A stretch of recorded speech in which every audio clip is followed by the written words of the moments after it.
President, I have to announce your name. Please do. Barack Obama.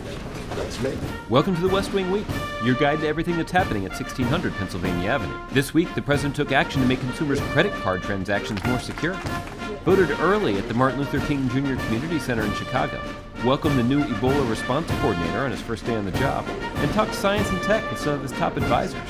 That's October 17th to October 23rd, or a chip and pin. Britain switched to a chip and pin system. They cut fraud in stores by 70%. On Friday, the president crossed town to the Consumer Financial Protection Bureau to announce his Buy Secure initiative, an executive order that helps protect Americans from falling victim to identity theft and credit card fraud. We're going to begin making sure that credit cards and credit card readers issued by the United States government come equipped with 2 new layers of protection. A microchip in the card that's harder for thieves to clone than a magnetic strip, and a PIN number that you enter into the reader just as you do with an ATM. Back on his home turf in Chicago, the president took advantage of the opportunity to vote early. After filling out his paperwork and greeting some fellow voters, the president headed to a voting booth to fulfill his civic duty. Before I walked in, I said, this is the most important office in a democracy.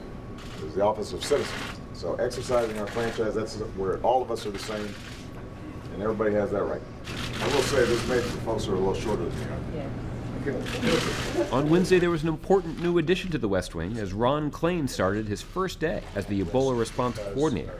In some ways, this has created a trial run for federal, state, and local public health officials and healthcare providers, as well as the American people, to understand why it's so important that we're continually building out our public health systems, but we're also practicing them and keeping them in tip-top shape and investing in them. On the final day of this West Wing Week, the president convened his Council of Advisors on Science and Technology in the historic Roosevelt Room. Meanwhile, the Office of Digital Strategy held a meetup for 30 Americans who petitioned their government through We the People. They spent the afternoon hearing from senior administration officials and participating in Q&As. Well, that's all, folks. Remember, you can petition your government and find out more information about any of these topics or see complete videos of these events at whitehouse.gov. And thanks again for checking out this edition of your West Wing Week.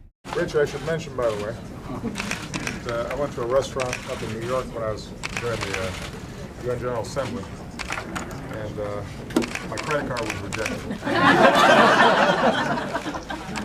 It turned out, I guess, I don't use it enough. So they thought there was some fraud going on. Fortunately, Michelle had hers. I was trying to explain to the waitress, no, I really think that I've been paying my bills.